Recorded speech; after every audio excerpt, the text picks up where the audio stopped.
Alors aujourd'hui on va se faire une petite review sur quoi? Sur ce produit, le Elgato Lightstrip qui vient tout juste de sortir. Un produit qui s'adresse aux streamers puisque Elgato a visiblement décidé d'attaquer tous les produits qui s'adressent aux créateurs de contenu, y compris avec des nouveaux panneaux acoustiques dont on parlera très rapidement en fin de vidéo. Mais pour l'instant on va déballer la bête et voir un petit peu à quoi ça ressemble et surtout on va comparer l'ensemble à ceux-ci, les Leafix Z. Pourquoi? Tout simplement parce que j'en ai, donc c'est parti, on y va.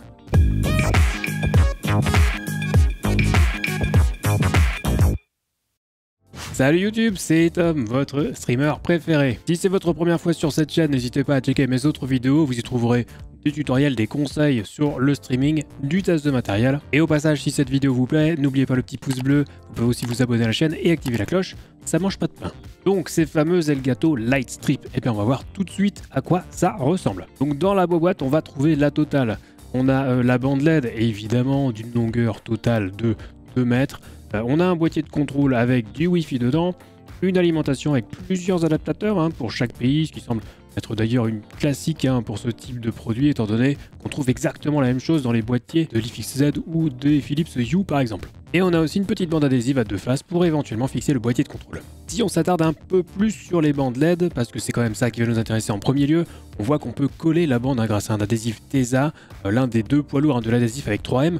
3M qu'on retrouve d'ailleurs sur les Leafix Z et aussi sur les Philips Hue Lightstrip, donc aucun problème de ce côté-là, c'est du costaud. En ce qui concerne les LED, on a ici du RGB WW, ce qui signifie qu'on a des LED RGB classiques qui permettent d'afficher 16 millions de couleurs, mais aussi 2 LED blanches entièrement dédiées donc au blanc, qui permettent des températures de couleur allant de 3500 Kelvin à 6500 Kelvin. Niveau intensité lumineuse, on est à 2000 lumens, donc sachant que les Philips Hue Lightstrip Plus sortent environ 1600 lumens et que les Leafix Z Lightstrip sortent 1400 lumens pour 2 mètres. Donc c'est vraiment très intense, surtout si on focalise sur les LED blanches. On peut voir la différence ici entre les LED RGB et les LED blanches avec la luminosité au max, c'est assez flagrant. Au passage, si un des produits cités dans cette vidéo vous intéresse, vous trouverez dans la description juste en dessous les liens affiliés Amazon vers ces pages produits. Donc si vous voulez faire vos achats tout en soutenant la chaîne, c'est possible et ça ne vous coûtera pas plus cher.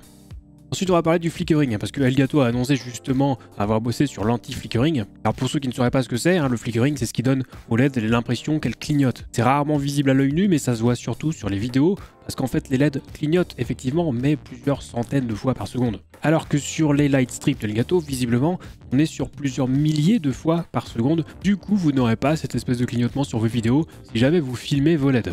Enfin, les Lightstrip d'Elgato peuvent fonctionner conjointement avec les Keylights. Tout est facilement contrôlable via l'application Elgato Control Center et donc aussi du coup via le Stream Deck. Et vous pouvez donc définir des scènes personnalisées d'une simple pression de touche. Avec un bouton multi-action, on peut par exemple enchaîner des couleurs, mais bon, ça reste relativement limité. La connexion avec les LED se fait par Wi-Fi, donc ça veut dire qu'on peut les mettre n'importe où dans la maison, on pourra tout contrôler avec son téléphone. D'ailleurs, l'application est dispo sur Android, iPhone, Windows et Mac. Notez que le Wi-Fi utilisé ici est du 2,4 GHz, donc si vous rencontrez des soucis, notamment au niveau de l'appairage avec votre application et les bandes LED, ça peut venir de là, ou si votre routeur par exemple ne sort que du 5 GHz. Et notez enfin que pour l'application Android, il vous faudra au minimum la version Android 6.0. Pour la version iOS, il vous faudra au moins la version 12.1. Pour macOS, il vous faudra la version 10.14 minimum. Et pour Windows, ça sera du Windows 10 version 64 bits. Et avant de parler d'un des points négatifs de ce produit, je vous rappelle que je suis en live sur Twitch les lundis, mercredis et vendredis soirs, donc si vous voulez discuter autour du streaming, n'hésitez pas à passer. Le prix officiel est de 59,99 € pour une bande LED de 2 mètres, donc 60 balles, ce qui est plutôt une assez bonne surprise je trouve. Et là j'entends des gens qui vont me dire oui mais Tom, sur Amazon, pour 20 € tu trouves des bandes LED de 5 mètres. C'est pas faux. Mais vous n'aurez pas tout l'écosystème Elgato, vous n'aurez pas la compatibilité avec le Stream Deck, et vous aurez des LED de moins bonne qualité qui pourront être sujettes au flickering. Donc là clairement le produit se situe plutôt dans le haut de gamme, ce qui le rapproche d'ailleurs des Philips Hue Lightstrip Plus qu'on trouve aux environs de 80 € pour une bande de 2 mètres, voire des Leafix Z LED Strip, je vais dire, qui coûte elle 90 € pour une bande de 2 mètres. Alors un petit bémol tout de même, parce que même si le prix est inférieur à celui de la concurrence, en tout cas pour ce qui est du haut de gamme, on peut regretter l'absence de contrôle avancé, genre les multicouleurs, les effets et les animations. On peut faire des effets de changement de couleur en programmant un bouton multi-action sur le Stream Deck par exemple, mais bon, ça reste très limité. C'est d'autant plus dommage que Elgato appartient au groupe Corsair, si vous ne le saviez pas déjà, et Corsair propose un logiciel incroyable qui s'appelle iCUE. Donc oui, ça aurait été sympa de profiter de iCUE avec les Lightstrip, ça Ça aurait permis de faire des effets un petit peu sympas comme sur les claviers Corsair. Mais bon, qui sait, peut-être que ça viendra un jour. En attendant, on a une bande LED plutôt qualitative, contrôlable à distance, qui est compatible avec le Stream Deck, garantie sans flickering et avec une intensité vraiment incroyable, en tout cas en ce qui concerne les LED blanches. J'aurais presque envie de dire que ce produit s'adresse à des professionnels, mais bon, Elgato le vend comme un produit pour les streamers. D'ailleurs, en même temps, en parallèle à la sortie de ces Lightstrip, Elgato a sorti des nouveaux panneaux acoustiques. On m'a proposé de tester d'ailleurs, mais comme j'avais déjà acheté les miens qui sont ici, moi, je me suis dit que ça allait être compliqué de pouvoir les tester de façon objective.